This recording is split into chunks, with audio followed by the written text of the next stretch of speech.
মা খাদিজা দুনিয়া থেকে বিদায় নিলেন। বিদায় নেওয়ার পরে নবী তাকায় দেখে খাদিজার পেট থেকে 4টা মেয়ে নবীর মাধ্যমে আল্লাহ দান করেছে। ওই 4টা মেয়ে এক জায়গায় বসে বসে কাঁদতেছে। নবী লক্ষ্য করে দেখেন 3টা মেয়ে কাঁদতেছে, কান্নার শব্দ শোনা যায়, কিন্তু একটা মেয়ে কাঁদতেছে, কান্নার কোনো শব্দ নাই। চোখটা শুধু পানি পড়তেছে, গাল বেয়ে থুতুনি দিয়ে টপ টপ করে পড়তেছে। আল্লাহ নবী হাতের ইশারা করলেন, ফাতেমা তুমি একটু আমার কাছে চলে আসো। বলা মাত্র নবীর ছোট্ট মেয়ে ফাতেমা নবীর কাছে গেলেন। আল্লাহ রাসূল বলে, ফাতেমা তুমি কি জানো তোমার মা দুনিয়া থেকে বিদায় নেওয়ার আগে আমাকে 2টা ওসিয়ত করে গেছে। ও ফাতেমা, তোমার মা দুনিয়া থেকে বিদায় নেওয়ার আগে আমাকে 2টা ওসিয়ত করে গেছে। 1 নম্বর ওসিয়ত হলো তোমার মাকে তুমি নিজেই গোসল করে দেওয়া লাগবে।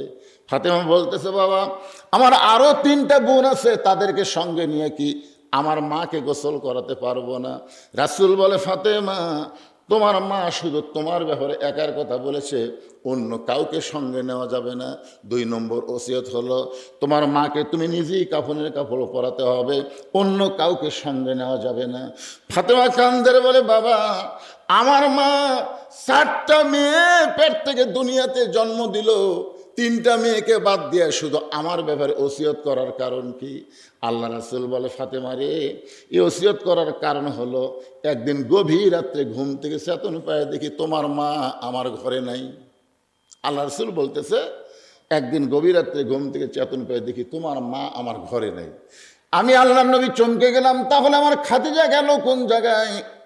আমি বাড়ির মধ্যে খুঁজতে খুঁজতে দেখি তুমি যে ঘরে ঘুমাও ওই ঘরের জানলার পাশে তোমার মা দাঁড়িয়ে আছে। আল্লাহ রাসূল পিছন দিক থেকে হাত দেওয়ার খাতি চুম করছে, কি ব্যাপার আমার সাথে ঘুমাবা আর না ঘুমায়া তোমার ছোট্ট মেয়ের জানলার কাছে তুমি গভীর রাত্রে দাঁড়িয়ে আছো? খাদিজা বলতেছে, হুজুর এই মেয়েকে আপনি চেনেন? খুবই গুরুত্ব দিয়ে কথা শুনবেন, এই মেয়েটাকে আপনি চেনেন?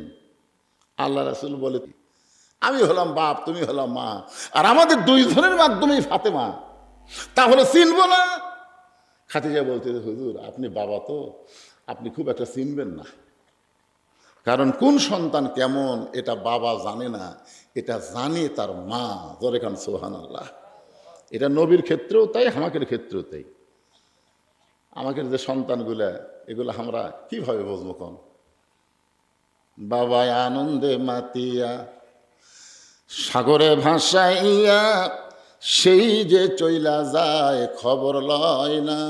মাজন ধরিয়াই উদরে কতই কষ্ট করে, 10 মাস পরে পায় প্রসবের বেদনা। এমন দরদি ভবে কেউ হবে না আমার মা, মা গো। একজন নেপোলিয়ান বলেছে, ভালো একটা সন্তান যদি চাও, ভালো একটা মায়ের দরকার, বাপের দরকার নেই। ওই দেখেন কতগুলো ছেলে কথাবার্তা বলতেছে, এখান থেকে শোনা যাচ্ছে ওই ছেলেগুলোর দোষ না, দোষ হলো ওর মায়ের, দোষ হলো ওর মায়ের। মা যদি ভালো হয় সন্তান আল্লাহর ওলি হয়ে যায়। সুবহানাল্লাহ দেখেন, আল্লাহর ওলি হয়ে যায় মা যদি ভালো হয়। আর মা যদি খারাপ হয় সন্তানগুলো ওই রকম হয়। কোরআনের মাহফিল বাদ দিয়ে বাইরে চিল্লাচিল্লি করতেছে। কতগুলো বাপ ও যে মোরগের মতন লাভ দা ওঠে, হাঁসের মতন লাভ দা নামে, দোয়া দরুদ কিছুই নেই, পেটের মধ্যে বাচ্চা দেয়, কি কি হয়ে বাড়াবি? ওই ওরাই হচ্ছে ওই জাত। শোনেন, স্বামী স্ত্রী মিলন করার আগে দোয়া দরুদ আছে না? কথা কন না ভাই, কথা নাই, খালি মুরগির মতো লাভ দিয়ে উঠবেন আর কাম সারবে।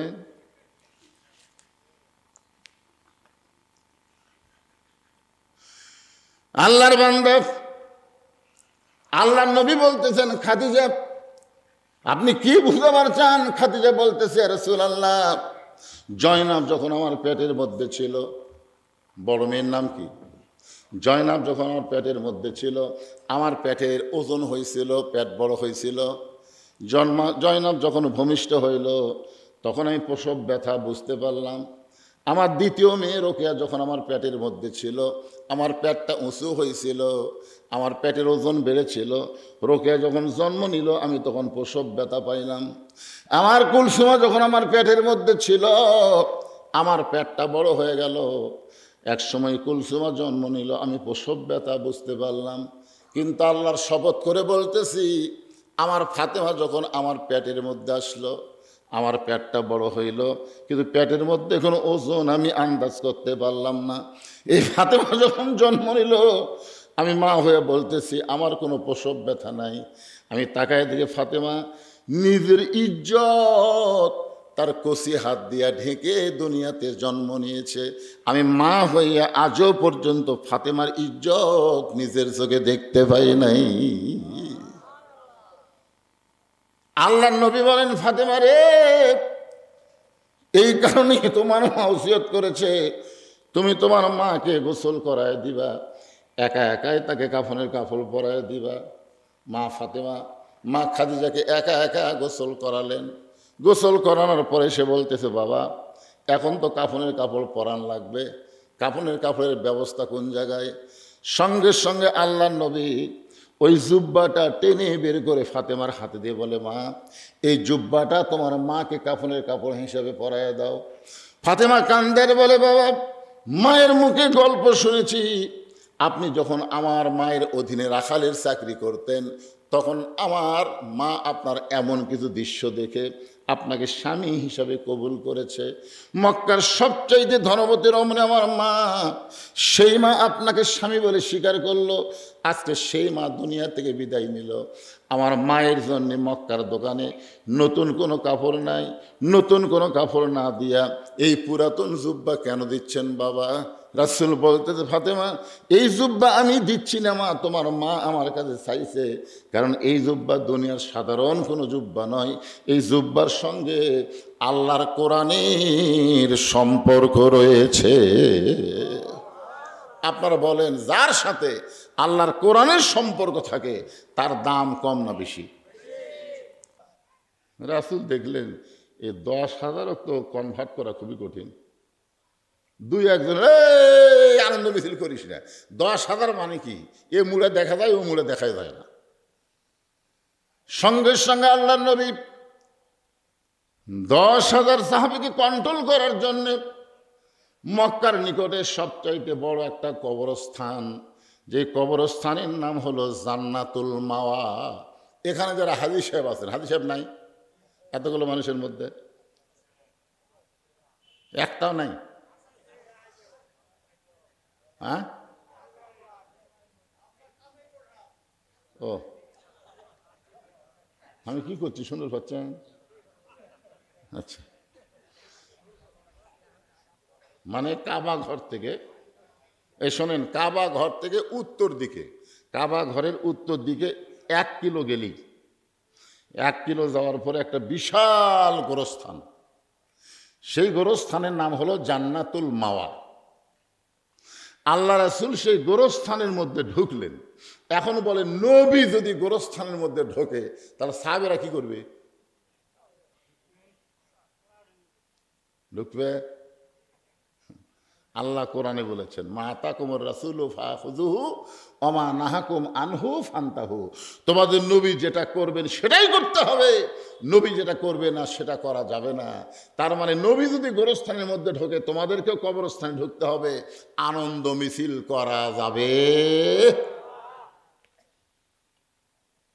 তারপরে আল্লাহ বলেছেন, হে রাসূল কুল, আপনি বলেন, ইন কুনতুম তুহিব্বুনাল্লাহ ফাত্তাবিউনি ইউহিব্বুকুমুল্লাহ। কেউ যদি আমি আল্লাহকে পাওয়ার চায়, আপনাকে ইত্তেবা করা ছাড়া পাওয়ার কোনো রাস্তা নেই। নবীর দেখা দেখি সমস্ত সাহাবী গোরস্থানের মধ্যে ঢুকলেন। এখন আপনারা বলেন, যারা কিছুক্ষণ আগে আনন্দ মিছিল করবার চাইছিল, তারা গোরস্থানের মধ্যে ঢোকার সঙ্গে সঙ্গে তাদের মনের গতি কি? আপনারা কি মাঝে মধ্যে গোরস্থানে যান না? আরে সামনে গোরস্থান হওয়া শুরু করলো যারা। আচ্ছা থাক, এই ফেলিসকে বসে থাকলেও এটি বরকত আছে। আপনারা কবরস্থানে যান না? আচ্ছা, কবরস্থানে যাওয়ার পরে আপনি কোন দিকে তাকান? ওপর দিকে তাকান না নিচের দিকে তাকান? আর কবরস্থান থেকে বাইর হয়ে এসে রাস্তা হাঁটার সাথে সাথে এটা কার রে, এই তিনতলা এটা কার, এই দোতলা ওটা কার রে, কি কোন চাচা পাড়ার শেষে চারতলা আছে।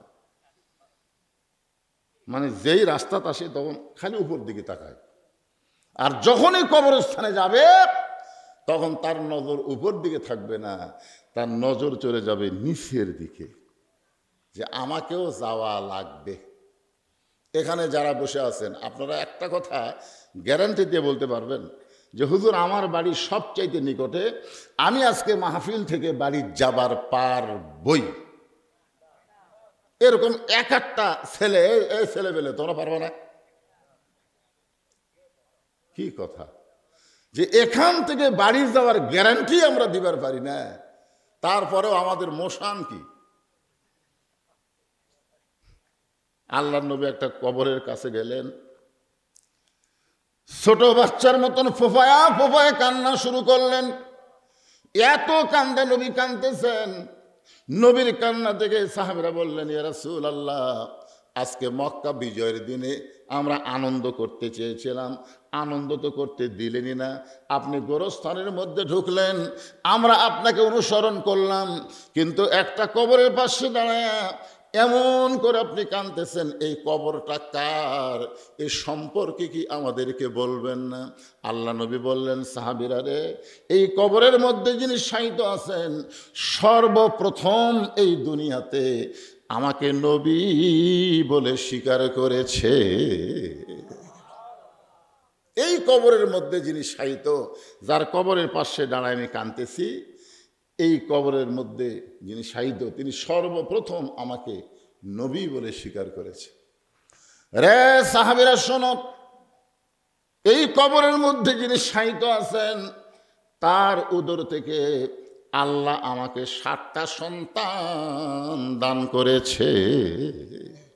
এই কবরে যিনি শায়িত আছেন তার উদর থেকে আল্লাহ আমাকে কয়টা সন্তান? 7টা। তার মধ্যে 3টা হলো ছেলে আর 4টা হলো মেয়ে। মা খাদিজার পেট থেকে আল্লাহ নবীকে 7টা সন্তান দান করেছে।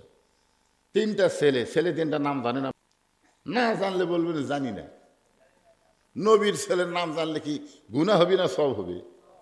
সওয়াব হবে। এই 3টা সন্তান, একটা হলো তৈয়ব, একটা হলো তাহের, আর একটা হলো কাসেম। নবীকে আল্লাহ তাআলা 4টা ছেলে সন্তান দিয়েছিল, আর একটা হয়েছে মারিয়া ক্যাপ্তিয়ার পেট থেকে, তার নাম হলো ইব্রাহিম। আর খাদিজার পেট থেকে 4টা মেয়ে সন্তান দিস। সবচাইতে বড় মেয়েটার নাম হলো জয়নাব, তারপরে হলো রোকেয়া, তারপরে হলো কুলসুমা, তারপরে হলো ফাতেমা। সাহাবারা বললেন, এ রাসূলুল্লাহ, আমরা সবাই জানি আপনার দরদের বিবি খাদিজা, কিন্তু আমরা তো চিনি না। কারণ যখন মা খাদিজা দুনিয়া থেকে বিদায় নিয়েছে তখন নবীর সাহাবী সংখ্যা ছিল মাত্র 300 জন। জোরে বলেন কয়শো জন? কিন্তু মক্কা বিজয়ের দিনে নবীর সাথে আছে কতজন? 10।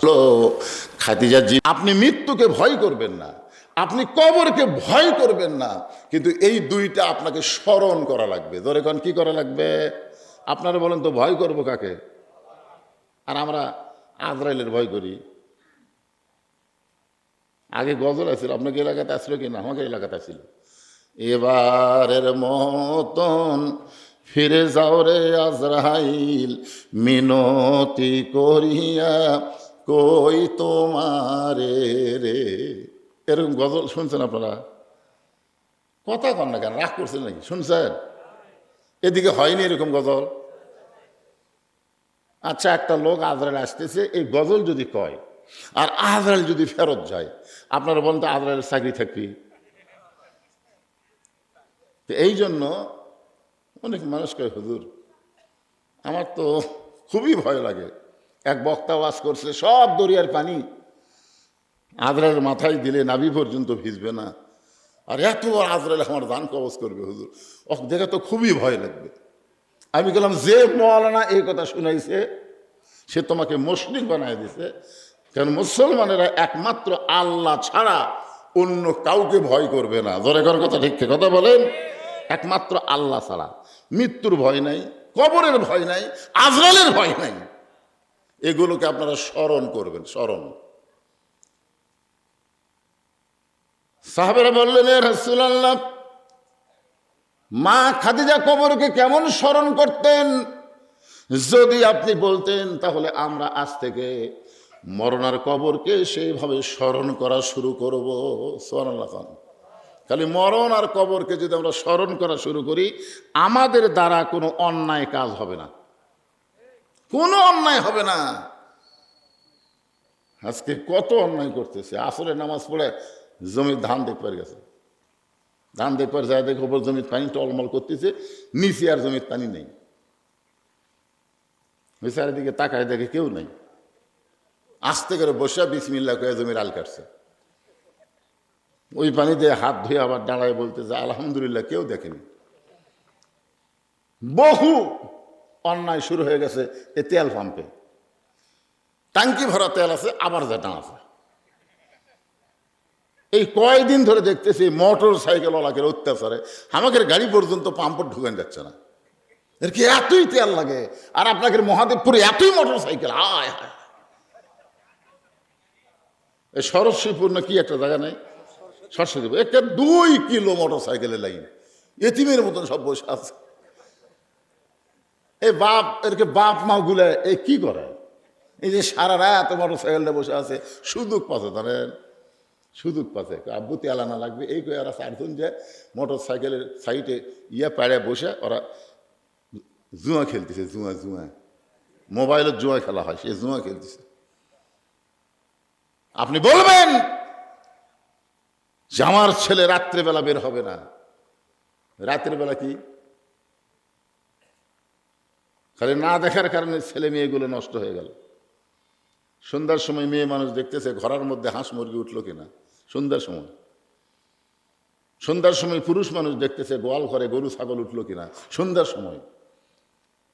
আর সন্ধ্যার সময় আপনি খেয়াল করে দেখেন তো আপনার পাটা পেটির খবর কি? পাটা পেটি, পাটা পাটি বোঝেন না? দেখেন তো ছেলে মেয়ের খবর কি?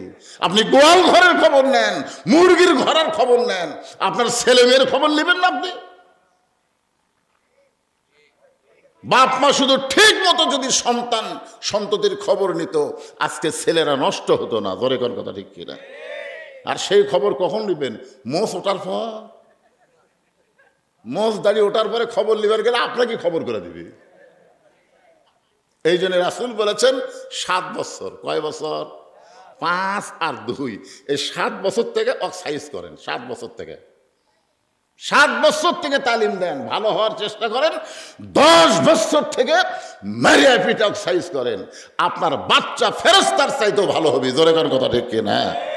যদি আপনারা না পারেন যে হুজুর আমরা পারবো না, এই মাদ্রাসায় ভর্তি করে দেন। আপনারা যদি না পারেন, আপনার ছেলেকে আপনি সাইজ করবে, যদি না পারেন এটি ভর্তি করে দেন, হুজুরাই সাইজ করে দিবি। কি দিবি না?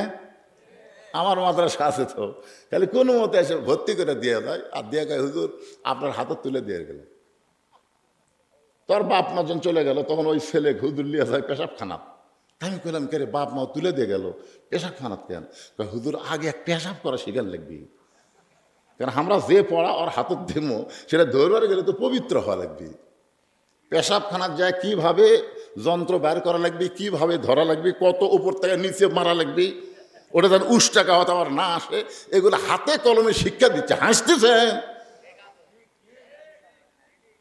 তারপরে পানি খরচ করে ওযু করা লাগবে। ওযু কিভাবে করা লাগবে? আপনি তো ছোট বাচ্চা দিয়ে বাড়িতে নাক দেখে ঘুম পাড়তেছেন, আর এই মাদ্রাসার ওস্তাদরা আপনার বাচ্চাকে ফেরেশতা বানাই দিচ্ছে। জোরে কোন সুবহানাল্লাহ। এই প্রাইমারি জান দিয়েন না, নষ্ট হয়ে যাবি, খাড়া হয়ে মুতবি। ক্লাস 2 এর ছেলে খাড়া হয়ে পেশাব করে, বসা পড়, বসা কর। কেমনে পেশাব করা লাগে তোর স্যার তোকে শিখাইনি? চাচার যে কথা, পেশাবখানা যায় দিকে আমার সারই খাড়া হয় পেশাব করে, আর সারই খাড়া হয়ে মারে, তাহলে বসবি। এই এদিকে কে হয়েছে করে রে? এদিকে কে কথা কয়? কি বিরক্ত হচ্ছেন? একটু মনোযোগ দিয়ে শোনেন। সাহাবারা বললেন, ইয়া রাসূলুল্লাহ, মা খাদিজা মৃত্যু এবং কবরকে কেমন স্মরণ করেছে, আমরাও সে আমলটা করতে চাই। আল্লাহ রাসূল বললেন, তাহলে শোনো, গভীর রাত্রে আমি নবী ঘুম থেকে চেতন পাইছি।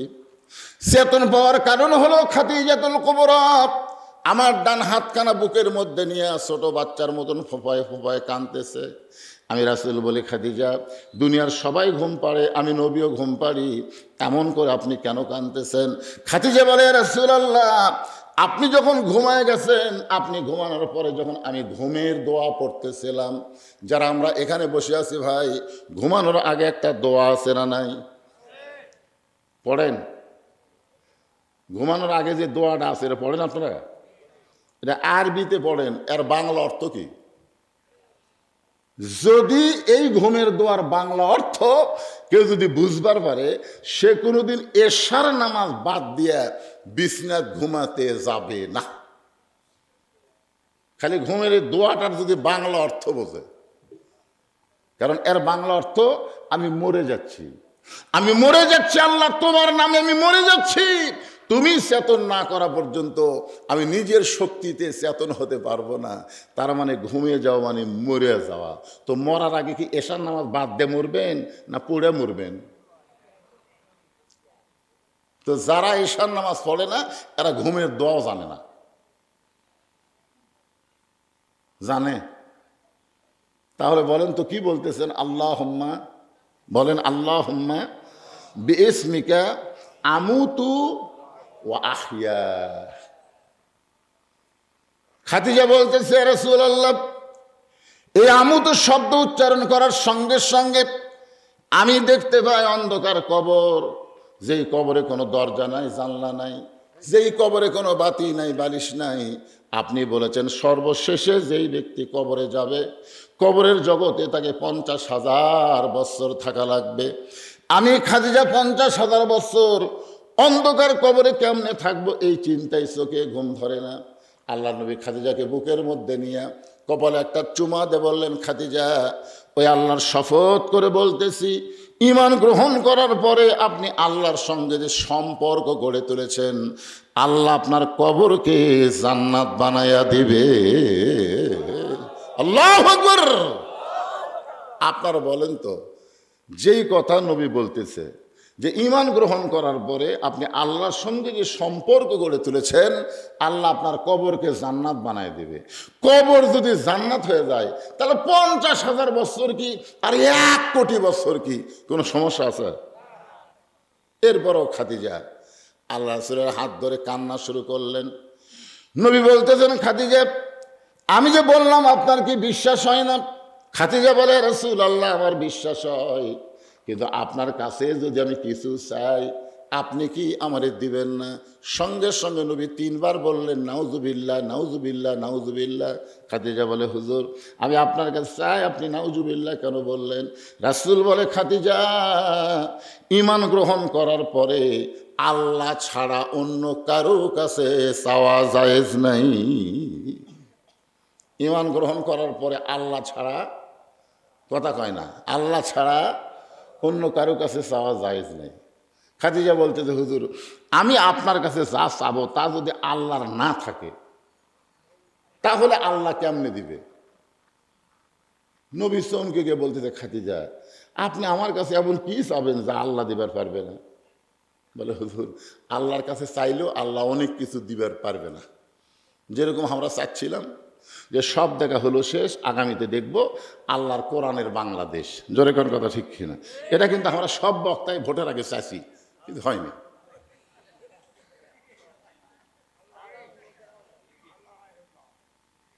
না, চিন্তা করে দেখেন, আমরা সবসময় বলতেছি, আল্লাহ মাজলুমকে হেফাজত করো, জালেম আমেরিকাকে ধ্বংস করে দাও। আমরা দোয়া করতেছি না? কি কথা! এবারে বাইতুল মুকাদ্দাস, যেই বাইতুল মুকাদ্দাসে আমাদের নবীকে আল্লাহ তাআলা ইমামুল আম্বিয়া, ইমামুল মুরসালিন ডিগ্রি দিয়েছে। লাইলাতুল মেরাজে আমাদের নবী কিন্তু বাইতুল মুকাদ্দাসে সমস্ত নবী রাসূলের ইমামতি করছে। আর সেই বাইতুল মুকাদ্দাসে গাজার মুসলমান ঈদের নামাজ পড়বার গেছে, ইসরায়েলের ইহুদির বাচ্চারা খটখট করে গুলি করে তাদেরকে নামাজ পড়তে দেয়নি। আমরা তো আল্লাহ বলতেছি, আল্লাহ আল্লাহ, কিন্তু কাম তো হচ্ছে না। খাদিজা বলতেছে, হুজুর আমি আপনার কাছে যা চাবো তা যদি আল্লাহ দিবার না পারে। নবী চমকে গিয়ে বলে, খাদিজা আল্লাহ দিবার পারবে না তাহলে এমন কি চাও? বলে, আমার 1 নম্বর চাও হলো ওই গারে হীরার মধ্যে আপনি 3 বছর সাধনা করেছেন। জোরে বলেন, কয় বছর? 3 বছর আপনি সাধনা করেছেন। বাবজান গারে হীরা দেখছেন? উঠছিলেন? উঠতে পারেননি। মানে আমাদের বাংলাদেশের লোক না ওঠার কারণ হলো বেশিরভাগ বুড়া বয়সে যায়।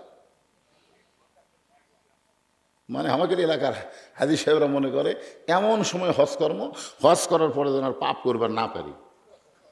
মানে হজ করে এসেছেন আর পাপ করবার না পারে। তবে ইদানিং মানুষ অনেক সজাগ হয়েছে। এখন দেখবেন টাকা হলেই মানুষ হজত যায় কি যায় না? কথা বলেন ভাইজান। কারণ বুড়া চূড়া ভাঙ্গা চূড়া ওই হীরা গুহাতে উঠতে পারবে না। ওটা হলো মাটি থেকে 2600 ফুট উপরে একটা গর্ত, যেখানে আল্লাহ নবী লাগাতার 3 বছর সাধনা করেছেন। দৈনিক 2 বার করে খাবার নিয়ে মা খাদিজা নবীর কাছে গেছেন। দৈনিক একটা মহিলা মানুষ 40 বছরের বয়সে নবীর সঙ্গে বিয়ে হচ্ছেন। চিন্তা করে দেখেন, যখন নবী নবুয়ত পাবেন তখন তো মা খাদিজার বয়স হলো 55 বছর। আর সেই বয়সের একটা মানুষ দৈনিক 2 বার খাবার নিয়ে নবীর কাছে যাইতেন। খাদিজা বলতে, যতবার আপনার কাছে খাবার নিয়ে গেছি আমি যাই দেখি আপনি ভিতরে আপনি নাই। যখন আমি ওখানে যাই গারে হীরার কাছে আপনাকে খাবার দেওয়ার জন্য, কিন্তু যাই দেখি আপনার ভিতরে আপনি নাই। আপনার বলেন তো, আপনার ভিতরে আপনি নাই তার মানে কি?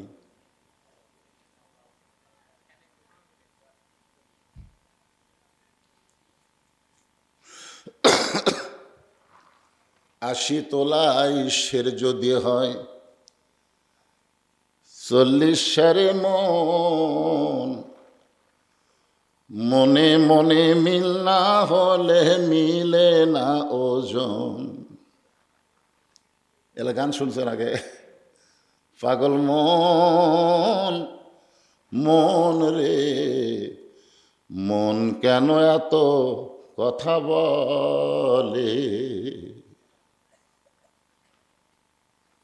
মনে যদি পচন ধরে গন্ধ কিরে পাওয়া যায়, চোখে তারে যায় না দেখা, ওষুধ দিবা কোন জায়গায়?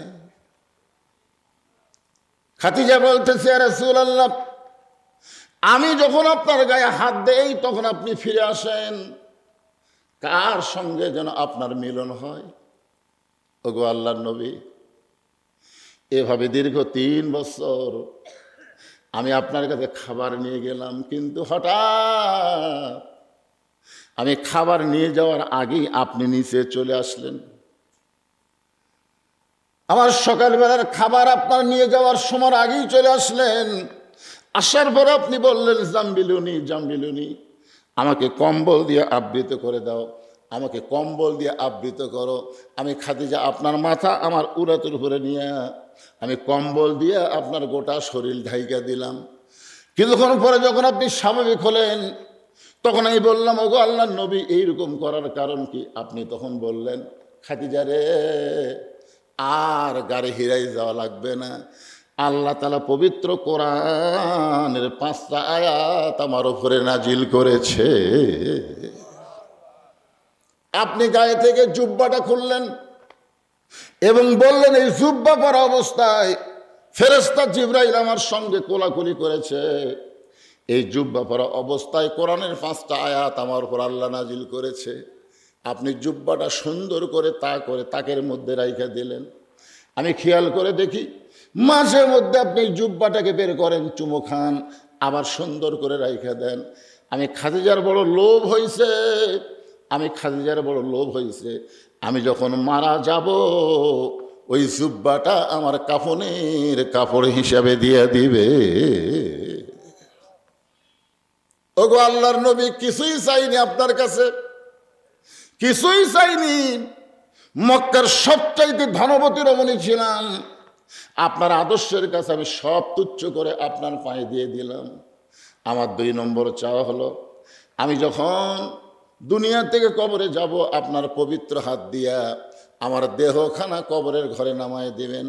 আমার 3 নম্বর চাওয়া হলো, কবরে মাটি দিয়ে সবাই যখন চলে যাবে, এমন সময় আল্লাহ দুইটা ফেরেশতা কবরে পাঠাইবে। মুনকির নাকির ফেরেশতা এসে তিনটা প্রশ্ন করবে, আমি খাদিজা উত্তর দিবার পারবো না, আমার পক্ষে আপনাকে উত্তর দেওয়া লাগবে।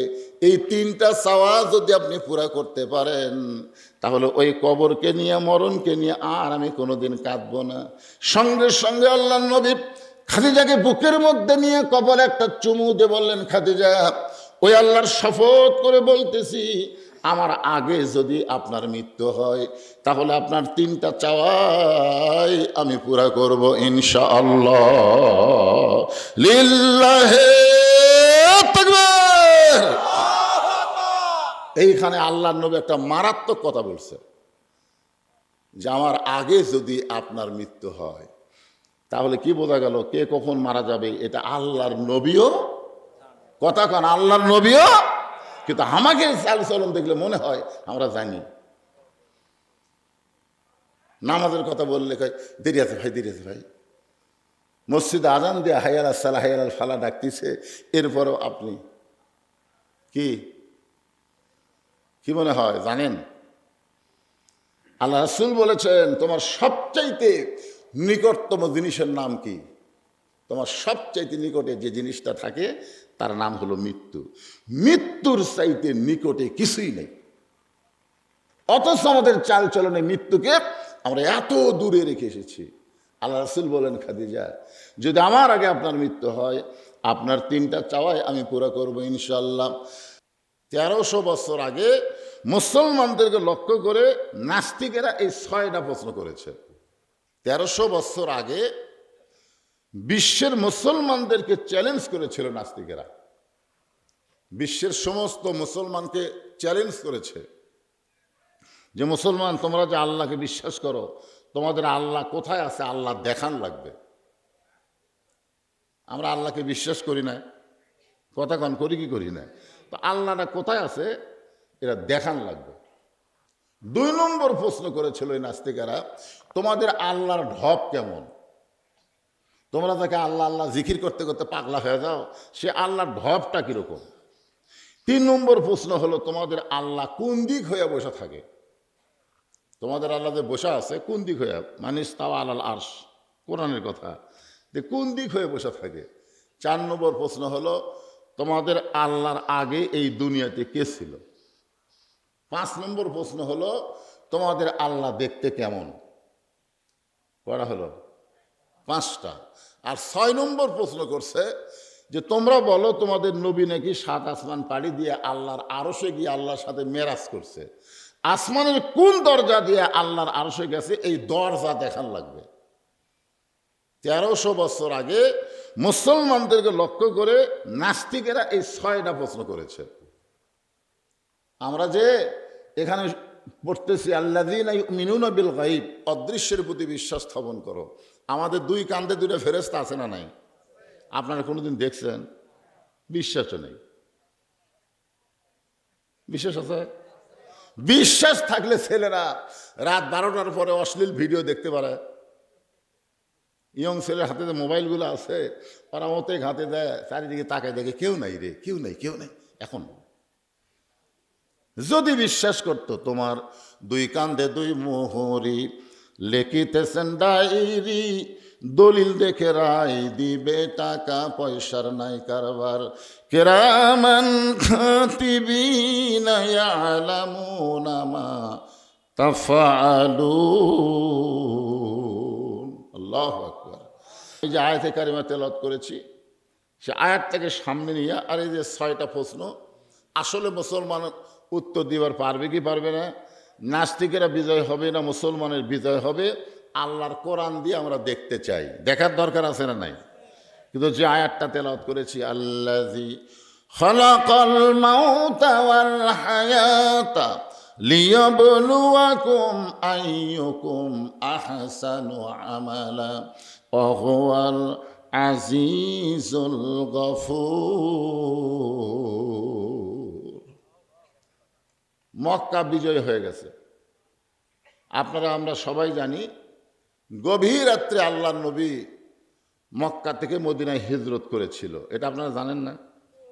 জানেন না? যখন নবী হিজরত করেছিল ওই সময় মুসলমানের সংখ্যা ছিল মাত্র 300 জন।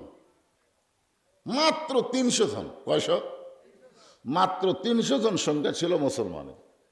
নবী হিজরত করার পরে অষ্টম হিজরিতে, মানে হিজরত করার পরে 8 বছরে নবী 10,000 সাহাবী নিয়ে মক্কার দিকে রওনা দিলেন। মক্কার কাফেরেরা মুসলমানকে দেখে সব ভয়ে পাহাড়ের গুহার মধ্যে আত্মগোপন করলো। বিনা যুদ্ধে আল্লাহ মুসলমানকে মক্কা বিজয়ী দিয়ে দিল। জোরে খান সুবহানাল্লাহ। মাত্র কয় বছর? 8 বছর। তাহলে 13 বছরে মক্কায় মুসলমানের সংখ্যা ছিল মাত্র 300 জন। আল্লাহ রাসূল সর্বশেষে নবুয়ত পাওয়ার পরে মক্কায় ছিল 13 বছর। কয় বছর?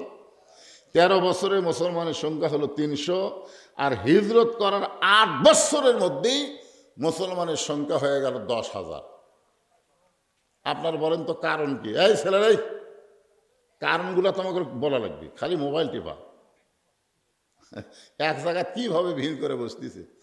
এর কি তো মহব্বত ভাই।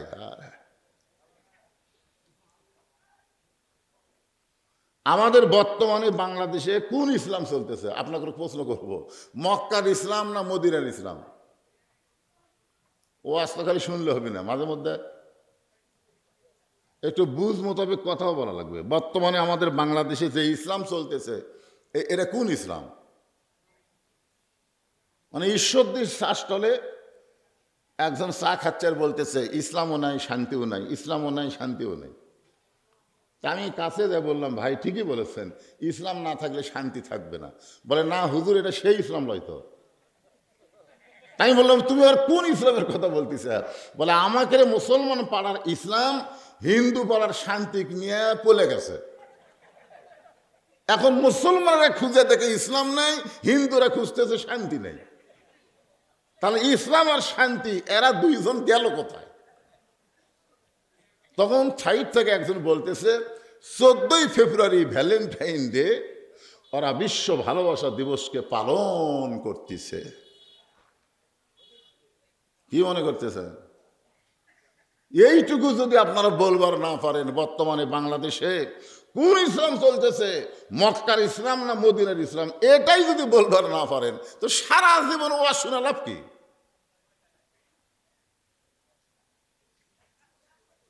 একটু বোঝার দরকার নাই? বর্তমানে আমাদের বাংলাদেশে মক্কার ইসলাম চলতেছে, মদিনার ইসলাম এখনো আসেনি। সেই দিন মদিনার ইসলাম বাংলাদেশে কায়েম হবে যেদিন প্রত্যেকটা মুসলমান, যারা মুসলমান দাবি করবে, তারা 5 ওয়াক্ত নামাজ মসজিদে জামাতের সঙ্গে আদায় করবে। যেদিন জুমার দিনে যত মুসল্লি হয়, ফজরের নামাজেও ততই মুসল্লি হবে। কারণ 5 ওয়াক্ত নামাজের মধ্যে জুমা সহ সবচাইতে গুরুত্বপূর্ণ নামাজ হলো ফজরের নামাজ।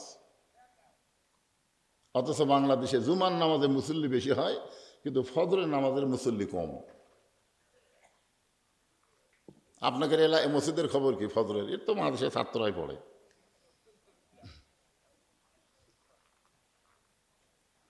মক্কা যখন বিজয় হয়ে গেল, বিনা যুদ্ধে আল্লাহ মুসলমানকে মক্কা বিজয় দিলেন। ওমর ফারুকের নেতৃত্বে একদল সাহাবী বিজয় মিছিল করার জন্য আগ্রহ প্রকাশ করলেন। ওমর ফারুকের নেতৃত্বে একদল সাহাবী বিজয় মিছিল, যেরকম কি মিছিল? আনন্দ মিছিল। যেরকম বাংলাদেশে 16ই ডিসেম্বর আসলেই খালি 71, এক দলের মুখে খালি 71 ছাড়া কোনো কথাই নেই। 71 71 71। রে পাগলা, 71-এ যারা দেশ বিরোধী ছিল তারা অধিকাংশ বুড়া হইয়া মরেই গেছে। জোরে কোন কথা ঠিক কিনা? এখন এই পুরানা কথা তুলবে, নতুন আর একটা বার আছে গুপ্ত। এই গুপ্ত নিয়ে আবার খুব চলতেছে, গুপ্ত জামাত, গুপ্ত শিবির, গুপ্ত এই, মানে দেশটাকে পিছনে নিয়ে যাওয়ার জন্য যত প্রকার ষড়যন্ত্র ভারত থেকে বাংলাদেশে সাপ্লাই হচ্ছে। জোরে কোন কথা ঠিক কিনা? এটা আমাদের বোঝা লাগবে ভাই জান। ওমর ফারুকের নেতৃত্বে একদল সাহাবী যখন বিজয় মিছিল করবেন, এমন সময় আল্লাহ তাআলা নবীর উপরে নাজিল করলেন, ইজা জা আনাসরুল্লাহি ওয়াল ফাত ওয়া রাআইতান নাসা ইয়াদখুলুনা ফি দীনিল্লাহি আফওয়াজা ফাসাব্বিহ বিহামদি রাব্বিকা ওয়াস্তাগফির ইন্নাহু কানা তাওয়াবা।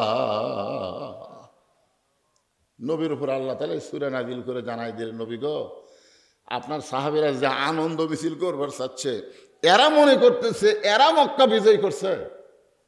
যারা আনন্দ মিছিল করার জন্য চেষ্টা করতেছে, ওরা মক্কা বিজয় করেনি। মক্কা বিজয় হচ্ছে আল্লাহর সাহায্য। সুবহানাল্লাহ বলেন। বরং আনন্দ মিছিল না করে ফাসাব্বিহ বিহামদি রাব্বিকা ওয়াস্তাগফির, বরং আনন্দ মিছিল না করে প্রশংসা করা লাগবে কার? কথা বলেন। আল্লাহ যে আমাদের কত মায়া করেছেন যে অন্য কোনো ঘরে না পাঠায়া সরাসরি আমাদেরকে মুসলমানের ঘরে কবুল করেছেন। এবং আল্লাহ নিজে কোরআনেও বলে দিয়েছেন, অমাইয়াবতাগি গায়রাল ইসলামি দীনান ফালাই ইউকবালা মিনহু। ইসলাম ছাড়া, এ কথা কিন্তু বক্তার না। আপনারা হয়তো মনে করবেন যে বক্তার কথা সাম্প্রদায়িক হয়ে গেল। আসলে কথা কার?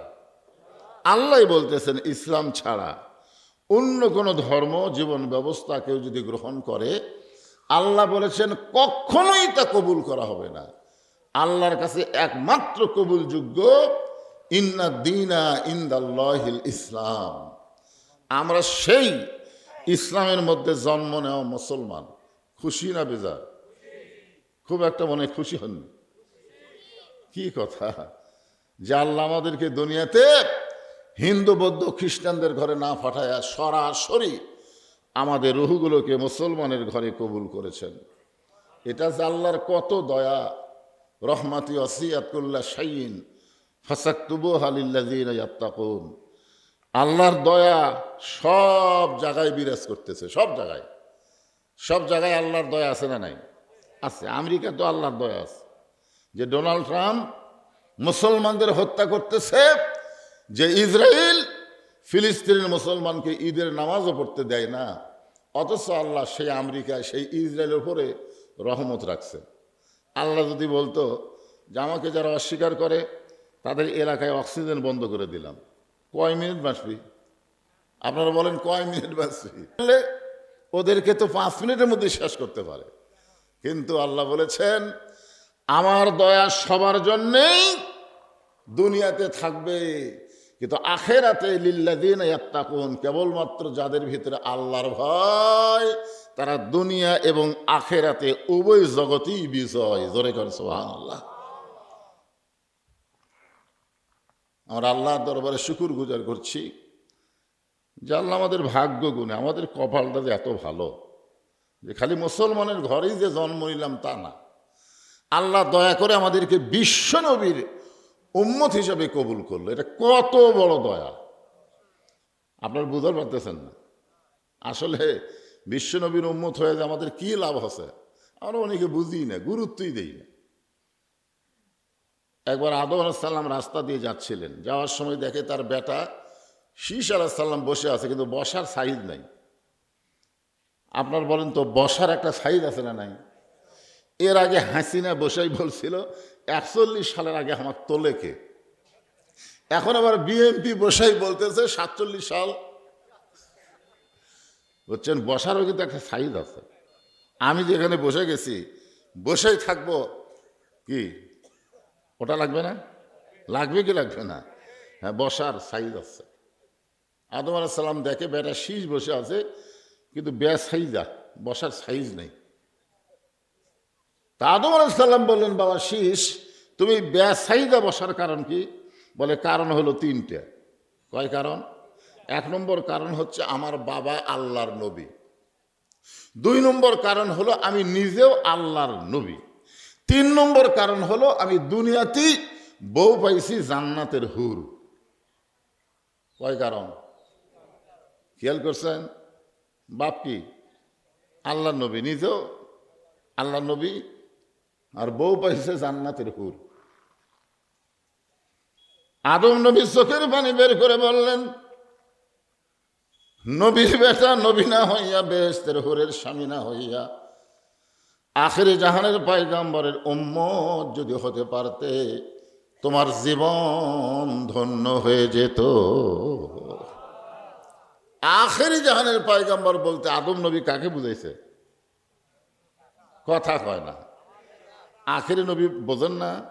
মা কানা মুহাম্মাদুন আবা আহাদিম মির রিজালিকুম ওয়ালাকিন রাসূলুল্লাহি ও খাতামান নাবিয়্যিন। আমাদের নবীর পরে আর কোনো নবী নাই। এবার হানজালা, একটা হানজালা সংসদে গেছে, নাম শুনছেন আপনারা? হানজালা সংসদে গিয়া বাংলাদেশের একদল মুসলমান দাবি করে, অথচ আমাদের নবীকে শেষ নবী মানে না। ওখানে বলা হয়েছে কাদিয়ানিরা কাফের, যারা শেষ নবী আমাদের নবীকে মানে না তারা হলো কাফের। জোরে কোন ঠিক কিনা? এতদিন পর সংসদে কাদিয়ানিরা কাফের এ কথা উচ্চারণ হয়েছে একজন টুপিওয়ালা পাগড়িওয়ালা মানুষ সংসদে যাওয়ার কারণে। কি মনে করতেছেন? ভালো মানুষগুলোকে তো আমরা পাঠাই না। যাই হোক, আমরা সবাই বিশ্বাস করি আমাদের নবীর পরে কোনো নবী নাই। বিশ্বাস করেন না ভাইজান? তো আদম আলাইহিস সালাম বললেন, ওই নবীর উম্মত হতে পারলে তোমার জীবনটা ধন্য হয়ে যেত। শীষ বললেন, বাবা, নবীর বেটা নবী না হইয়া বেহেশতের হুরের স্বামী না হইয়া ওই নবীর উম্মত হলে জীবন ধন্য কেমনে হতো? আদম বলতেছে, তুই বুঝবি না, আমি বুঝেছি। একটা মাত্র ভুল করার কারণে। আদম নবী কিন্তু কোনো দোষ করেনি। আদম আলাইহিস সালাম কি করেছেন? ভুল করেছেন। দোষ করেছে কে? হাওয়া দোষ করছে হাওয়া। আল্লাহ যখন বলেছেন ওয়ালা তাকরাবা হাযিহিশ শাজারা ফাতাকুনা মিনাজ জালিমিন, এই নিষেধ করার সাথে সাথেই মা হওয়ার আকর্ষণ বেড়ে গেছে। এই জন্য মেয়েদেরকে দেখবেন কোনো নিষেধ করলে ওর প্রতি আকর্ষণ বাড়ে না, কমে? হ্যাঁ, খুব আকর্ষণ। তো এখন গন্ধম ফল খাচ্ছে, আদমকে খাওয়াচ্ছে। শেষ পর্যন্ত আমরা সবাই জানি এই দুনিয়াতে একটা কোরআনে সে আয়াতটা আল্লাহ দিচ্ছে। আদম নবী যে আয়াত পড়ে পড়ে আল্লাহর কাছে কাঁদছে, সে আয়াতটা আমাদের জন্য আল্লাহ কোরআনে দিয়েছে। আমরা সবাই পড়ি, রব্বানা যালামনা আনফুসানা ওয়া ইল্লাম তাগফির লানা ওয়া তারহামনা লানাকুনান্না মিনাল খাসিরিন।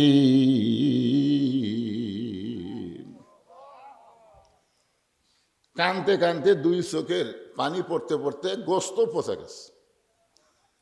আদম আলাইহিস সালাম কি দিয়ে তৈরি? মাটির তৈরি। জোরে কোন কি দিয়ে? দেখবেন মাটির যে লালা দিয়ে সবসময় পানি যায় না? সবসময় যে লালা দিয়ে পানি যায়, ওই লালা কিন্তু আস্তে আস্তে মাটির পচনে ধরে। মানে এত কান্দা কানছে যে কান্নার কারণে চোখের পানি দিয়ে এই জায়গা পচনে হয়ে গালের গোস্ত খসে পড়ছে। কানতে কানতে গালের গোস্ত খসে পড়ছে।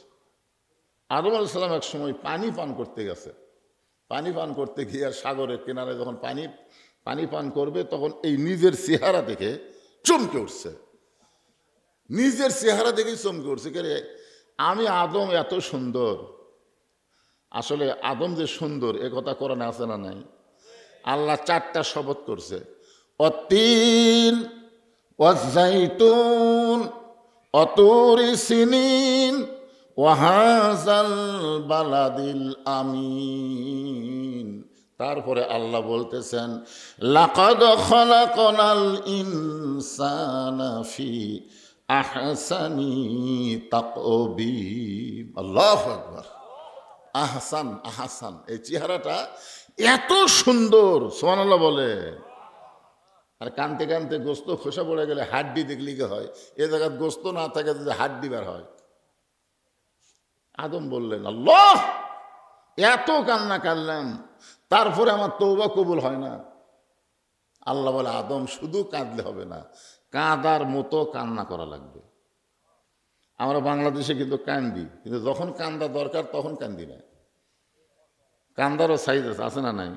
আচ্ছা, শুধু কাঁদলে হবে না, কাঁদার মতো কাঁদতে হবে। আদম আলাইহিস সালাম কান্নার সাগরে ডুব দিলেন।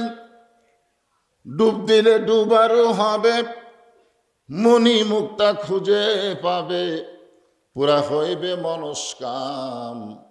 বাম স্তনের 2 আঙ্গুল নিচে তোমার কলব সাগরের মোকাম। কুলুবুল মুমিনিনা আরশুল্লাহ। আপনার ভিতরেই ডোবার জায়গা আছে। আদম আলাইহিস সালাম ডুব দিলেন, আর সেই ডুব দেওয়াতে আল্লাহ তার নজরকে খুলে দিলেন। এতক্ষণ নজর ছিল খালি দুনিয়ার মধ্যে, আর ডুব দেওয়ার সাগরে ঢুকে নজর খুলে দেখতে পান জান্নাতের দরজায় লেখা আছে লা ইলাহা ইল্লাল্লাহু মুহাম্মাদুর রাসূলুল্লাহ। আদম বলতেছে পাইছি পাইছি। আল্লাহ বলে কি পাইছি রে? আদম কয় আল্লাহ 350 বছর লা ইলাহা ইল্লাল্লাহর কাছে কাঁদছি, আমার তওবা কবুল করনি। ওই যে তোমার সাথে মোহাম্মদ রাসূলুল্লাহ ওসিলা করে কাঁদতে চাই। আল্লাহ বলে আর কান্দিস না, ওসিলা ধরা মাত্রই আমি আল্লাহ তোরে দিয়ে দিলাম মাফ করে। ধরে কেন সুবহানাল্লাহ। আদম বলে শীষ, ওই নবীর উম্মতেরা যদি সারা জীবন পাপ করে, আমাদের কথা বলতেছে, ওই নবীর উম্মতেরা যদি সারা জীবন পাপ করে আর কোনো এক সময় মাছের মাথার মতন সামান্য পানি চোখের কিনারায় এনে বলে আল্লাহ জীবনে আর পাপ করব না, বিশ্ব নবীর উম্মত হওয়ার খাতিরে আমার তওবাকে কবুল করো, সঙ্গে সঙ্গে আল্লাহ নবীর উম্মতকে মাফ করে দিবে। শীষ আলাইহিস সালাম বলতেছে বাবা, নবীর বেটা নবী না হইয়া, বেহেশতের হুরের স্বামী না হইয়া, ওই নবীর উম্মত যদি হতে পারতাম জীবন ধন্য হয়ে যেত। আদম কয় শীষ, ওই নবীর উম্মত হবার চালি হওয়া যায় না, ওই নবীর উম্মত হতে গেলে ভাগ্য লাগে। ধরে কোন কি লাগে? তাহলে আমাকে ভাগ্য কত ভালো। এত ভালো ভাগ্য নিয়েও আমরা বিশ্ব নবীকে চিনতে পারলাম না। আল্লাহ কোরআনে বলেছেন লাকাদ কানা লাকুম ফি রাসূলিল্লাহি উসওয়াতুন হাসানা। যদি তোমরা সফলতা অর্জন করতে চাও, বিশ্ব নবীকে তোমাদের আদর্শ হিসেবে গ্রহণ করে নাও। শুধু আমাদের বিশ্ব নবীর উম্মত করে দুনিয়াতে কবুল করে নাই, আল্লাহ তাআলা আমাদেরকে এমন একটা কিতাব দান করেছে। সুবহানাল্লাহ বলেন। একে তো মুসলমানের ঘরে আল্লাহ কবুল করেছে, দ্বিতীয়ত বিশ্ব নবীর উম্মত হিসেবে আল্লাহ কবুল করেছে, তৃতীয়ত কোরআনকে আল্লাহ আমাদের হেদায়েত স্বরূপ দান করেছে। সুবহানাল্লাহ বলেন। যেই কোরআনের প্রথমে আল্লাহ বলেছেন জালিকাল কিতাব লা রাইবা ফিহি হুদাল লিল মুত্তাকিন। আপনারা বলেন তো এই কোরআনের মধ্যে কোনো সন্দেহ আছে? তাহলে আপনার সন্তান যার মধ্যে সন্দেহ নাই সেই লেখাপড়া না করে মিথ্যা শিক্ষার দিকে কেন যাচ্ছে? আজকে প্রাইমারির জন্যে কোনো হিসাব আছে? প্রাইমারি হেডমাস্টার কোনোদিন কাউকে হিসাব দিছে যে এত টাকা দান, এত টাকা আদায়, এত টাকা চামড়া, এত টাকা ফেতরা? এলে হিসাব দেওয়া লাগছে। কেন লাগে নাই? কারণ 92% বাংলাদেশ মুসলমানের দেশে একদম বাগদম ঘোড়াডম সাজে ঢাক ঢোলক ঝাঁঝর বাজে। এই মিথ্যা শিক্ষার জন্য কোনো টেনশন নাই, সব টেনশন পড়ে গেছে মাদ্রাসায়। জোরে কোন কথা ঠিক কিনা? এ চলবি কি দিয়া? ধান আদায় করো, টাকা আদায় করো, হিসাব দাও। চিন্তা করে দেখেন ভাইজান, যে এই কোরআন, যে কোরআনে আল্লাহ বললেন কোনো সন্দেহ নাই, এটা সবাইকে হেদায়েত দিবে না। হুদাল্লিল মুত্তাকিন, কেবলমাত্র মুত্তাকি বান্দাবান্দি যারা আল্লাহর কোরআন থেকে হেদায়েত পাবে, তারা, সবাই পাবে না। মুত্তাকিদেরকে আল্লাহ এখানে বাছাই করেছেন। এই মুত্তাকির 1 নম্বর বৈশিষ্ট্য হলো আল্লাযীনা ইউমিনুনা বিল গায়ব। তারা অদৃশ্যের প্রতি বিশ্বাস স্থাপন করবে, না দেখায় আল্লাহকে তারা বিশ্বাস করবে। সুবহানাল্লাহ। না কেন? আল্লাহ দেখছেন কোনোদিন? দেখেননি তো। এটা 1300 খ্রিস্টাব্দে, 1300, আজ থেকে 1300 বছর আগে। আজকে আল্লাহর কোরআনের সাথে আমরা সম্পর্ক রাখতে চাই না ভাইজান। এই কোরআন, যেই কোরআন সম্পর্কে রাসূল বলেছেন খায়রুকুম মান তাআল্লামাল কোরআন ওয়া আল্লামাহ, এখানে যারা আপনারা বসে আছেন, এই কোরআনের সাথে সম্পর্ক রাখতে গিয়ে এ মাদ্রাসায় একটা করে কোরআন শরীফ দেওয়া লাগবে। বেজার বেজার একটা করে কোরআন শরীফ মাত্র 500 টাকা। আপনি 500 টাকা দিবেন, একটা কোরআন দানের সওয়াব আল্লাহ আপনার আমল নামায় দিবে। বাপ মা যদি মারা যায়, এই কোরআন দানের টাকা দিলে বাপ মার কবরকে আল্লাহ জান্নাতের টুকরা বানায় দিবে। দেখি কোন আল্লাহর বান্দা কোরআনকে ভালোবাসে, কোরআনের সঙ্গে সম্পর্ক রাখার জন্যে 500 টাকা দেবেন। 500 টাকা, এটা নগদ বাজান, নগদ। নগদ নাই, নগদ দিয়ে শুরু করেন, দেখা যাক কি হয়। কারণ আল্লাহর কোরআন একই গাছের কাঠ দিয়ে 3টা জিনিস বানাচ্ছে, একটা খাট, একটা সোফা আর একটা রেহাল। দেখবেন খাট সোফার দিকে মানুষের গুরুত্বই নাই, রেহালের উপর গুরুত্ব। কারণ রেহাল আল্লাহর কোরআনের সাথে সম্পর্ক। এই জন্য আল্লাহর কোরআনকে ভালোবেসে এই মাদ্রাসার তালবে ইলম কয়টা আছে এখন? সব কয়টা হয়? ছাত্র কয়জন? 50টা কোরআন শরীফ, 50 জন ছাত্র, 50টা কোরআন শরীফ। এতগুলো মানুষ কোনো ব্যাপারই না। হ্যাঁ, এতগুলো অনাবাসিক আরও আছে, আমরা আবাসিকই 50টা চাচ্ছি। 50 জন আল্লাহর বান্দা 500 টাকা করে টাকা দিবেন। 500 টাকা দিবেন, একটা কোরআন দানের সব। এই উঠে যাবেন না, এই কোরআন দেওয়ার কথা উঠে যাবেন কোথায়? বাড়ি যাওয়ার আগে আল্লাহ হাসপাতালত নিয়ে যাওয়ার পারে, জানেন আপনি? সিনা টান করে ঘাটালিছেন, উষ্টা খেয়ে পড়বেন, দাঁত মুখ ভাঙ্গা দেবি, বাড়ির যাওয়ার আগে হাসপাতালে যাওয়া লাগবে। বহু লোক এরকম যাওয়ার চায়, জায়গা মতো যাওয়া যায় না, আর এক জায়গায় যাওয়া লাগে। কয়টা হলো আমার হাতত দেন? 3টা হয়েছে, মাশাআল্লাহ, 3টা হয়েছে। আপনাদের মধ্যে নাই? যদি নগদ না পারেন তাহলে বাকি লেখা দেন যে হুজুর আমি 1 সপ্তাহের মধ্যে 2 সপ্তাহের মধ্যে কোরআন শরীফ বাবদ 500 টাকা দিব। পৃথিবীর শ্রেষ্ঠ দান নবীর মাদ্রাসায় একটা কোরআন। গোটা পৃথিবীর মধ্যে সবচাইতে শ্রেষ্ঠ দান, এর উপর কোনো দান নাই, যে দানের নাম হলো আল্লাহর কোরআন। এই জন্যে বাপ মা যাদের কবরে গেছে, নিজে কবরে যাওয়ার চিন্তা করতেছেন, যে কোনো সময় মৃত্যুবরণ করা লাগবে, আল্লাহর নবীর ঘরে একটা কোরআন শরীফ বাবদ একটা 500 টাকার লোড দেন আল্লাহ রাসূল দেন। না পারলে বাকি লেগে দেন, বাকি লেগে। এই মাদ্রাসায় এই যে দোতলা কি সুন্দর, আজকে তো আদায় দেখা মনে হচ্ছে না, এটা কীভাবে হলো? এটা কি স্বপ্নে হচ্ছে নাকি? না, এটা কি সরকার করে দিছে না আপনাকে দান করে টাকা দিয়ে কী দেওয়া হচ্ছে বাবা? এটা বিল্ডিংটা কি দেওয়া হচ্ছে? সরকার না দান? জোরে কন, সরকার না দান? তো দান দেখে দিয়ে এত দোতলা বিল্ডিং হয়, তাহলে আপনাকে এখন দানের কথা বললে উসমুস করতেছেন কেন? নগদ যদি না পারেন, কোরআন শরীফ দিতে পারবেন না? একটা কোরআন শরীফ বাবদ 500 টাকা আপনি লেখা দিতে পারবেন না? কেউ যদি মনে করে হুজুর আমি 1 লাখ না 10টা কোরআন শরীফ দেবো, 5,000 টাকা দেবো, লেখা দেন। মিশে মায়াই বন্দি থাইকা, হ্যাঁ বাকি অসুবিধা নেই। আব্দুর রহিম, দেখেন মাশাআল্লাহ, মাস্টার আব্দুর রউফ, আইজার রহমান একটা কোরআন শরীফ বাবদ আপনারা 500 টাকা লিখবেন। কোরআন শরীফ যেন লেখেন না, বুঝছেন? কোরআন শরীফ বাবদ 500 টাকা। আনিসুর রহমান আল্লাহর একজন বান্দা, 2টা কোরআন শরীফ বাবদ।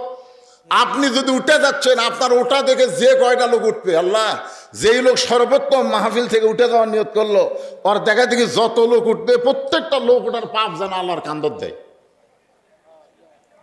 সব লোক ওটার পাপ যেন আল্লাহর কান্দর দিয়ে ওর দাবিয়ে দেয়।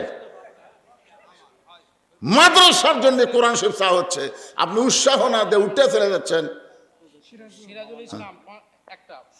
সিরাজুল ইসলাম একটা কোরআন শরীফ বাবদ 500 টাকা দান করবে। আল্লাহ সিরাজুলের দানকে আল্লাহ আপনি কবুল করেন, আল্লাহুম্মা আমিন। নগদ যদি থাকে নগদ টেটে দেন। আল্লাহ তোমার একজন বান্দা কোরআন শরীফ বাবদ 500 টাকা দান করছে, আল্লাহ কবুল করেন। জামান কি নগদ দিল না বাকি দিল? নগদ। কোরআন শরীফ বাবদ 500 টাকা দান করছে, আল্লাহ দানকে কবুল করেন, আল্লাহুম্মা আমিন। যেগুলা বাকি দিচ্ছে সেগুলো লেখে না, নগদগুলো লেখা লাগবে না। জোয়ানপুরের ওয়াজিদুল সাহেব, মাজেদুল হোসেন, আল্লাহ কোরআন শরীফ বাবদ 500 টাকা দান করেছে, আল্লাহ দানকে কবুল করেন। বাপ মা যদি কবরে যায়, এই দানের ওসিলায় বাপ মার কবরকে জান্নাতের টুকরা বানায় দেন।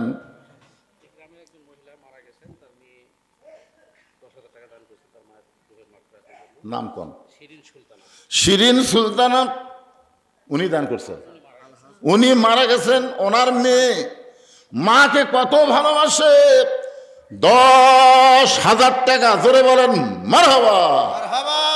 দেখছেন একজন মেয়ে তার মাকে কত ভালোবাসে, সে ভালোবাসার কারণে 20টা কোরআন শরীফ বাবদ 10,000 টাকা দান করেছে। আল্লাহ আমরা দোয়া করে দেই, আল্লাহ তার মাকে, শিরিন সুলতানার কবরকে জান্নাতের টুকরা কবুল করেন। জোরে কোন আমিন।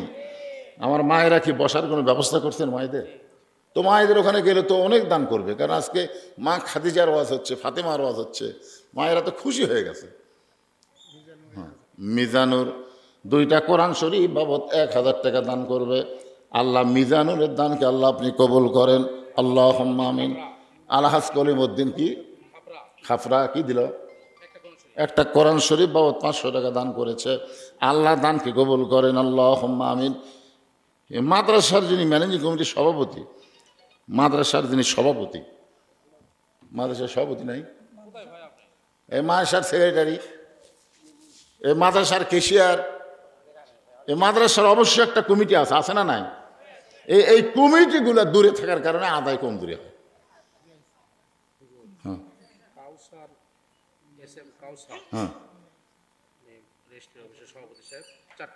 মাশাআল্লাহ। SM কাউসার রেজিস্ট্রি অফিসের সভাপতি 4টা কোরআন শরীফ বাবদ 2,000 টাকা দান করবে। আল্লাহ তার দানকে কবুল করেন। আল্লাহুম্মা আমিন। ভাইজান আপনারা যারা পিছনে বসে নাই সামনে আসেন, তো যারা গেছে গেছে আসেন, জায়গা পরিবর্তন করেন, 2 জায়গা আপনার জান্নাতের সাক্ষী হবে। আসেন ভাই, আসেন আসেন। যারা গেছে চলে গেছে, বুঝছেন, বাতাস দিলে চিটা বাতান থাকে না ভাই রে। বিশাল ধানের ঠিপ, তো দিদির ধান কাটলে দেখবেন বড় একটা ঠিপ, সবই কি ধান, সব ধান লয়, খালি রোদ দিয়ে বাতাস দেন, দেখেন ধানগুলো সব থাকবে, আর চিটা পাতান সব উড়ে উড়ে চলে যাবে। আদায় শুরু করলে চিটা পাতান আর থাকে না, উড়ে যায়। আপনারা সব দানাদার বসে আছেন। একজন আল্লাহর বান্দা কোরআন শরীফ বাবদ 500 টাকা দান করেছে। আল্লাহ দানকে কবুল করেন। আল্লাহ নেক নিয়ত নিকাশা করে করেন। গ্রামের নামে 7টা গ্রামে হাসানের বাবা কোরআন শরীফ বাবদ 500 টাকা দান করলো। আল্লাহ দানকে কবুল করেন। সবাই একটু জিকির করে লা ইলাহা।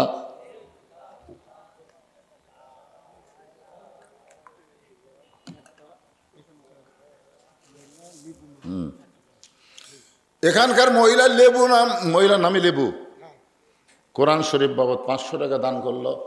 আল্লাহ দানকে কবুল করেন। আল্লাহ নেক নিয়ত নেক আশা করে। আল্লাহুম্মা আমিন। মিসে মায়া জি রমজান আলী অলঙ্কারপুর কোরআন শরীফ বাবদ 500 টাকা দান করেছে। আল্লাহ তার দানকে কবুল করেন। আল্লাহুম্মা আমিন। এগুলো সব বাকি দান, বেশি দিন দেরি করবেন না। কোরআন শরীফ তো অল্প দিনের মধ্যেই এগুলো দিয়ে দিবেন। পৃথিবীর শ্রেষ্ঠ দান, সবচাইতে উপর আল্লাহর কোরআন। সেই কোরআন দুলাল হোসেন জুয়ানপুরের কোরআন শরীফ বাবদ 500 টাকা দান করেছে। আল্লাহ দানকে কবুল করেন। আব্দুর রহিম ভাই খাফরা থেকে কোরআন শরীফ বাবদ 500 টাকা দান করছে। আল্লাহ কবুল করেন। ফারুক হোসেন জুয়ানপুরের কোরআন শরীফ বাবদ 500 টাকা দান করলো। আল্লাহ দানকে কবুল করেন। আল্লাহুম্মা আমিন।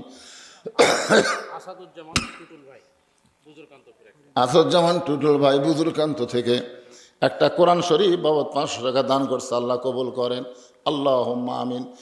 আল্লাহ নবী বলতেছেন, ফাতেমা, এই জুব্বা সাধারণ কোনো জুব্বা নয়, এই জুব্বার সঙ্গে আল্লাহর কোরআনের সম্পর্ক রয়েছে। সোহেল ভাই খাফরা কোরআন শরীফ বাবদ 500 টাকা দান করলো। আল্লাহ দানকে কবুল করেন। আল্লাহুম্মা আমিন। আর কেউ আছেন ভাই? পৃথিবীর শ্রেষ্ঠ দান নবীর মাদ্রাসা আব্দুল সাত্তার হাসানপুর কোরআন শরীফ বাবদ 500 টাকা দান করলো। আল্লাহ দানকে কবুল। আপনারা যেন কোরআন শরীফ কিনে নিয়ে আসেন না, বুঝলেন? এখানে কিন্তু কোরআন শরীফ বাবদ বলা হচ্ছে। আমার কথা কি বুঝতে পারলেন? যে বাজারটা 150 টাকার একটা কোরআন শরীফ করছে, কোরআন দিবার চাইছিলাম, তো এ ধরেন আমরা কোরআন শরীফ চাচ্ছি না, তো আমরা কোরআন শরীফ বাবদ 500 করে টাকা চাই। কি কারণ এরকম কিছু চালাক লোক আছে না নাই? এখান থেকে উঠে গেলেই তো শয়তান ধোকা দেবে। মিন শারিল ওয়াসওয়াসিল খান্নাস, শয়তানকে রে কোরআন শরীফ 500 টাকা লাগে। খবরদার আপনাদের কোরআন শরীফ আনেন না, কারণ আপনার যে কোরআন শরীফ আনবেন এই মাদ্রাসার কোরআনের মতো হবে না। এটা নুরানি কোরআন, এটা হেফজুর কোরআন, এই জন্য আলাদা। এটা মোকসেদ আলী জোয়ানপুর কোরআন শরীফ বাবদ 500 টাকা দান করেছে। আল্লাহ দানকে কবুল করেন। এখন নবীর মেয়ে ফাতেমায় জুব্বাখানা নিয়ে মা খাদিজার ঘরের দিকে রওনা দিয়েছে। ফাতেমার সামনের সামনে আল্লাহর নবী পিছনে পিছনে হাঁটতেছে। কোরআনে আল্লাহ বলেছেন, নবী যখন রাস্তা চলবে নবীর সামনে কেউ যাবার পারবে না। আল্লাহর নবী যখন কথা বলবে তখন নবীর মুখের উপর কেউ কথা বলতে পারবে না। অথচ আল্লাহ নবী নিজেই পিছনে পিছনে হাঁটতেছে আর মেয়েটাকে সামনে সামনে পাঠাইছে। এই কারণ আল্লাহ তাআলা ফাতেমাকে শুধু মেয়ে না, মায়ের মতো তাকে সম্মান করে। ধরে কান সুবহানাল্লাহ। জি, জয়নাল জুয়ারপুর কোরআন শরীফ বাবদ 500 টাকা দান করছে। আল্লাহ দানকে কবুল করেন। আল্লাহুম্মা আমিন। অলঙ্কাপুর সালাম আব্দুল সালাম কোরআন শরীফ বাবদ 500 টাকা দান করছে। আল্লাহ কবুল করেন। আর রশিদ জোয়ানপুরের কোরআন শরীফ বাবদ 500 টাকা দান করল। আল্লাহ কবুল করেন। আমি এখানে দেখলাম এই হাসানপুর আর জোয়ানপুর এই দুই গ্রামের লোকে দান করতেছে। এটা কোন পুর? তো অলঙ্কাপুর কুটি গেল? না না না, এ পর্যন্ত যা দেখলাম জোয়ানপুর হাসানপুর এরকম যে অলঙ্কার বানাতে হচ্ছেন আপনারা। অলঙ্কার কি?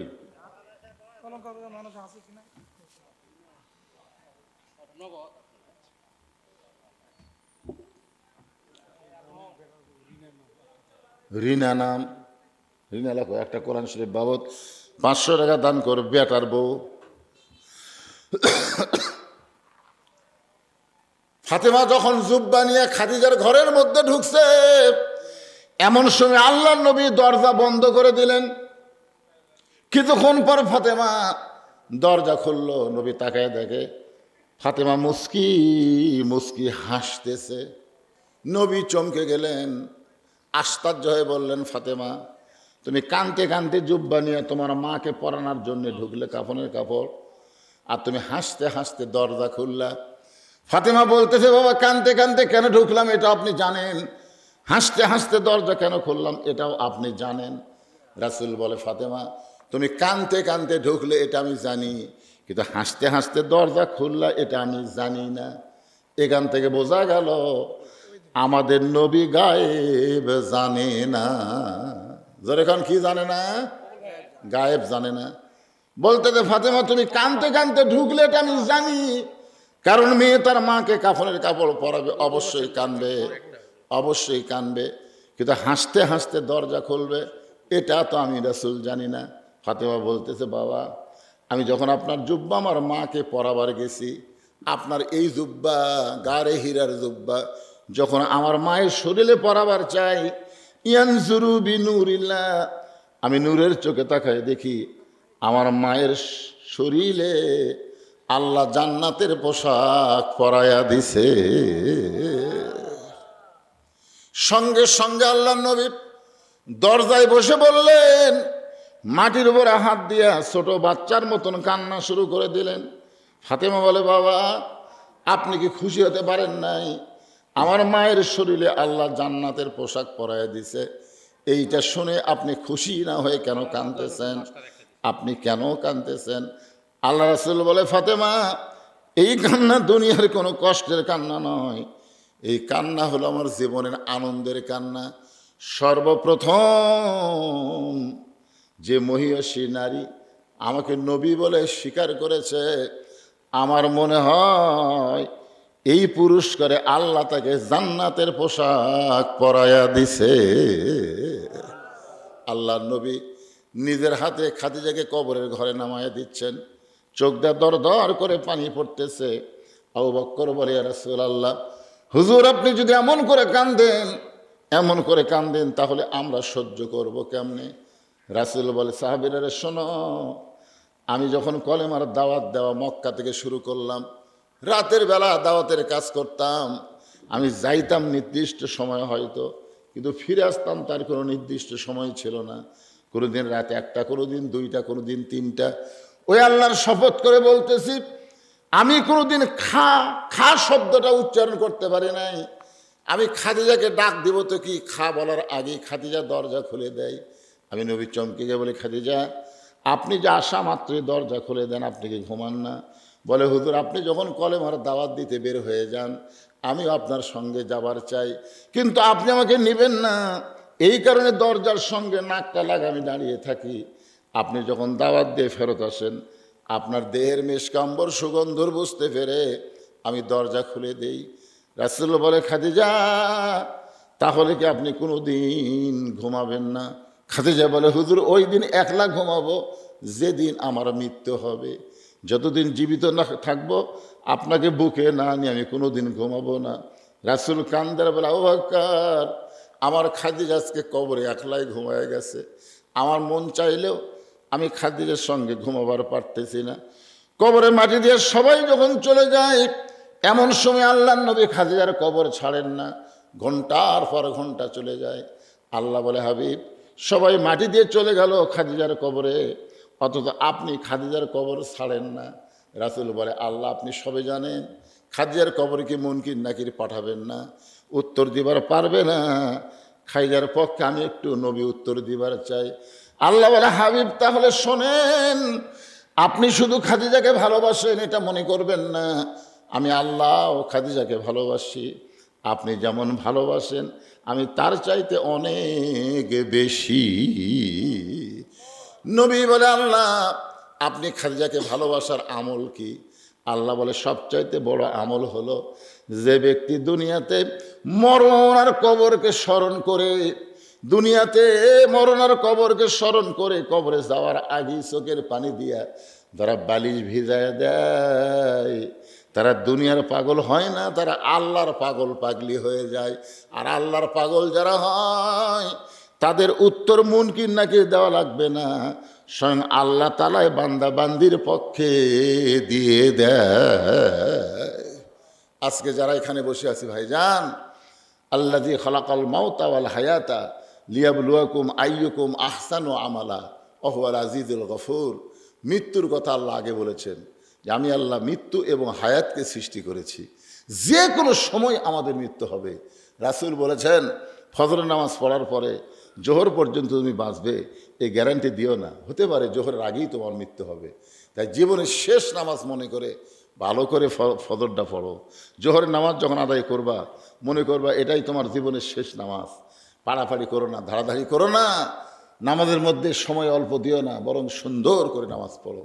নামাজ নিয়ে কেউ যদি কবরে যায়, নামাজ নিয়ে কিছু না, খালি নামাজ নিয়ে যদি আপনি কবরে যাবার পারেন, মুনকির নাকির এসে তো জিজ্ঞাসা করবে মান রব্বুকা, এই তো রবকে। তখন আপনার নামাজ দাঁড়িয়ে যাবে, নামাজ খাড়া হবে। নামাজ দাঁড়িয়ে বলবে, এই তোরা কে রে? তো বলে, আমরা মুনকির নাকির। কাক প্রশ্ন করিস? বলছে, যেই বেটা শুয়ে আছে। কি প্রশ্ন করিস? মান রব্বুকা। তো মান রব্বুকা কিসের? এই মিয়া আপনি কে? মুনকির নাকির খেপে গেছে, আপনি কে? আমরা মৃত্যু ব্যক্তিকে প্রশ্ন করি, আপনি খালি জেরা মারতেছেন। আমি হলাম ওই ব্যক্তির নামাজ। তুই যাক প্রশ্ন করতেছিস, আমি হলাম ওই ব্যক্তির নামাজ। ভালোই তো প্রশ্ন করতেছিস, মান রব্বুকা, কারণ হিসাব দে। মুনকির নাকির কি হিসাব? বলে, এই লোকটা 10 বছর থেকে নামাজ ধরছে, 70 বছরে মারা গেল, তাহলে 60 বছরে দৈনিক 5 ওয়াক্ত করে নামাজ পড়লে কত ওয়াক্ত হয়, হিসাব দে। মুনকির নাকির কয়, আমাকে তো ক্যালকুলেটার নাই। ক্যালকুলেটার নাই তো প্রশ্ন করবে রাখছি। আচ্ছা ঠিক আছে, 5 ওয়াক্ত নামাজ হলো 70 রাকাত ফরজ, তাহলে 10 বছর বয়স থেকে এই 60 বছর বয়স পর্যন্ত দৈনিক 70 রাকাত করে ফরজ নামাজ পড়ছে, কত রাকাত হয় হিসাব দে। মুনকির নাকির কয়, আমার তো হিসাব জানা নাই। সুন্নত নফলের খবর জানিস? তা তো জানি না। তাহলে এখন খবর শোন, এই লোকটা মসজিদে যায় যখন নামাজের নিয়ত করে, নিয়ত করার পরে কি কয়? আলহামদুলিল্লাহি রব্বিল আলামিন। তুই আবার কি কবার চাস? যেটি নামাজের নিয়ত করে সেটা ফাতিহা আলহামদুলিল্লাহ রব্বিল আলামিন করলো, আবার রুকুত যা বলতে সুবহান রব্বিল আযীম, সুবহান রব্বিল আযীম, আবার সেজদার যা বলতে সুবহান রব্বিল আলা, সুবহান রব্বিল আলা। এতবার রব রব রব রব করে আসা, আবার রব না, এতবার দুনিয়াতেই রব রব করে আসলো, আসে কেবল কবর শুতিছে, আবার রব। মুনকির নাকির কয় আল্লাহ তোমার বান্দাকে মান রব্বুকে প্রশ্ন করার সাথে সাথে নামাজ যে খাবা খেয়েছে, আল্লাহ কয় যে নামাজ নিয়ে কবরে যাচ্ছে আর সব উত্তর হয়ে গেছে। ধরে গেল সুবহানাল্লাহ। এই জন্য ভাইজান, যে কোনো সময় আমাদের মৃত্যু হবে। নামাজ যদি আপনি আদায় করেন, আপনি অনুভব করতে পারবেন আল্লাহ আপনার সাথে আছে। আল্লাহ আপনার সাথে আছে, আছে না নাই? হ্যাঁ, আল্লাহ কোথায় আছে আল্লাহ দেখাও। আপনার জীবন কুটি আছে, আপনার ভিতরে দেহের মধ্যে জীবন আছে না নাই? দেখছেন কোনো দিন? আপনি পেট কাটা জীবন দেখতে পারছেন তো? ডাক্তার আমার জীবনটা আমাকে দেখাও তো পারে? একটা লোকও বলবি না জীবন দেখো। জীবন দেহের মধ্যে আছে, এটা বুঝবার পারলি হলো। যারা নামাজি তারা বিশ্বাস করে আল্লাহ গোটা বিশ্ব জগৎ মিলে রয়েছে। জোরে কোন কথা ঠিক কিনা? আমার আল্লাহ দেখতে কেমন? আল্লাহ নূরুস সামাওয়াতি ওয়াল আরদ, আল্লাহ হচ্ছে আসমান জমিনের আলো। জোরে কোন সুবহানাল্লাহ। কোন দরজা দিয়ে নবী আল্লাহর আরশে গেল? একটা ডিম নিয়ে সে কানে ধরছে, তো বলতেছে নাস্তিক কি কি আছে এর মধ্যে? কয় মুরগির বাচ্চা আছে। তার নাম হলো নোমান ইবনে সাবিত, আমাদের ইমাম আবু হানিফা রাহমাতুল্লাহ আলাইহি। বলতেছে এর মধ্যে মুরগির বাচ্চা আছে। তো মুরগির বাচ্চা ঢুকলো কোন দিক দিয়ে? নাস্তিক গোটা ডিম উল্টে পাল্টাই করে ঢুকলো কোন দিক দিয়ে? এর মধ্যে বাচ্চা নেই। এই আছে, তো ঢুকলো কোন দিক দিয়ে? তা তো জানি না। তো মুরগির ডিমের বাচ্চা ডিমের মধ্যে ঢুকতে যদি দরজা না লাগে, আল্লাহর নবী আল্লাহর আরশে যাবে মেরাজ করতে, তোরা দরজা খুঁজিস কিন্তু মুসলমানেরা দরজা খোঁজে না। ধরে কোন কথা ঠিক কিনা? ভাইজান, আমাদের আল্লাহর আগে কি আছিল প্রশ্ন যদি কেউ করে, সূরা ইখলাস পড়বেন, একবার পড়লে আল্লাহ 10 পারা কোরআন পড়ার সব দিয়ে দিবে। ধরে কোন সুবহানাল্লাহ। গুনবার করছে 1 2 3 4 5 6 হয় না, ভালো করে গণ। 1 2 3 4 5 হচ্ছে না, ভালো করে গণ। যতবার গুনতে বলো 1 থেকে শুরু করি, হয় না কেন? তো 1-এর আগে কি আছিল সেটা কও। 1-এর আগে তো কিছু নাই, তো মুসলমানের আল্লাহর আগেও কিছু নাই। ধরে কেন সুবহানাল্লাহ। এই ঈমান বিশ্বাস নিয়ে আল্লাহ আমাদের সবাইকে মুসলমান হিসাবে দুনিয়া থেকে বিদায় নেওয়ার তৌফিক দান করুক। সকলে বলে আল্লাহুম্মা আমিন। অসুস্থ মানুষ, তারপরেও কিছু সময় আপনাদের সামনে কথা বললাম। আল্লাহ তাআলা আমাদেরকে সবাইকে সুস্থতার সাথে নিয়ে হায়াত দান করুক।